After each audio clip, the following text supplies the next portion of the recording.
אז באתי לדבר איתכם כמה דקות על נושא שהוא אינסופי, אלוהים כפי הבנתנו. בעצם התוכנית מציגה לנו סוג חדש של אלוהים. אלוהים שאני לפחות עד הרגע שהכרתי את התוכנית לא חשבתי שדבר כזה בכלל קיים. אלוהים כפי הבנתנו. הספר הכחול גם אומר, ממש מדגיש את זה, שזה אלוהים כפי שאנו מבינים אותו, וכפי שזה עובד לנו, וכפי שאנו מבינים אותו. לי לקח, אני מודה, היה לי ממש מסע עם העניין הזה. אני הגעתי דווקא עם אמונה, דווקא עם אלוהים. לא היה לי קשה להתחבר לאלוהים חדש, כי באתי באמת מבית לא מאמין. הפוך, הייתה לי איזושהי דוגמה מסוימת של מי הוא אלוהים. אלוהים כפי הבנתי היה אלוהים לא אוהב, מבין ומתחשב כפי שהתוכנית מציעה לנו.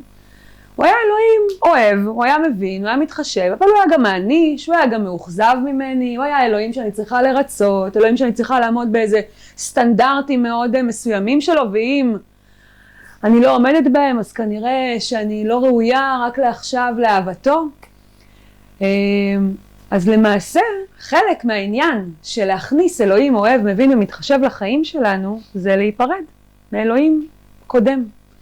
זה לדעתי אחד הצעדים היותר דרמטיים בתוכנית. הפרידה הזאת בעצם היא חלק מאוד מאוד מרכזי בצעד 3, כי צעד 3 מגיע אחרי באמת צעדים 1 ו-2, שצעד 1 מביא איתו את ההודעה ואת חוסר האונים ומתרכז באמת בכאן ועכשיו. וצעד 2 בא ואומר לנו, כאן ועכשיו אני לא יכולה לבד, אני צריכה ביחד, אני צריכה לבקש עזרה. בצעד 3 יש בו איזשהו אלמנט שאני רגע מגיעה, אני עוצרת וצריכה רגע להסתכל על מה לא עבד לי עד עכשיו. הרצונות שלי חולים ולא עשו לי טוב עד עכשיו. ואני באמת מתחילה להסתכל על המחירים ששילמתי. וחלק מאותה הסתכלות על מה היה עד עכשיו, פתאום הבנתי מי היה האלוהים הזה עד עכשיו. מי היה אותו אלוהים שאליו כביכול התמסרתי. חלק גדול מהאלוהים הזה, או אלוהים שהוא לא רק אוהב, אלוהים שהוא גם מעניש, באמת כרוך בעניין השליטה. כי אם אני עושה טוב ואלוהים עושה לי טוב, ואני עושה רע ואלוהים ישלם לי רע, זה אומר שיש לי איזושהי שליטה מדומיינת על הרצון של אלוהים עבורי, על מה אלוהים יעשה עבורי ואיך הוא יתנהג. אז השליטה שהיא המחלה המרכזית שלי, בעצם אחת מיני רבות, באמת ניהלה אותי בקרב הזה בין איך אני נפרדת מהאלוהים הזה. תמיר דיבר על זה מקודם, על העניין באמת על הקשר של צעד 1 לצעד 3. באמת, אותה נכונות שהיא האלמנט הרוחני של צעד 3, אותה נכונות בעצם קשורה לכניעה של צעד 1.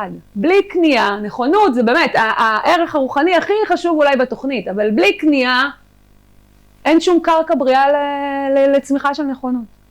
לכן אם אני נכונה לגמרי להכניס אלוהים אוהב, מבין ומתחשב אליי, אני קודם כל צריכה להיות בכניעה. הכניעה הזאת צריכה להיות ויתור על השליטה שלי. אני מוכנה לקבל אלוהים שאוהב אותי בכל מצב, וגם אותו אלוהים אחראי רק על התוצאות, אני אחראית על הפעולות. אני מוסרת את התוצאה. איזה מין דבר מטורף זה בשבילי, בשביל חולת שליטה למסור תוצאה. לי, כשהייתה את ההחלטה הזאת בעצם, שהגעתי להחלטה למסור את אותו אלוהים ישן, בעצם עמדתי מול איזה רגע, שאמרתי, רגע, איך אני אמסור את האלוהים הזה? וכרגע, עד שאני אכניס אלוהים חדש, לא יהיה לי אלוהים. אני אעמוד מול איזה ריק, מול איזה וקום. מה אני אמורה לעשות ברגע הזה?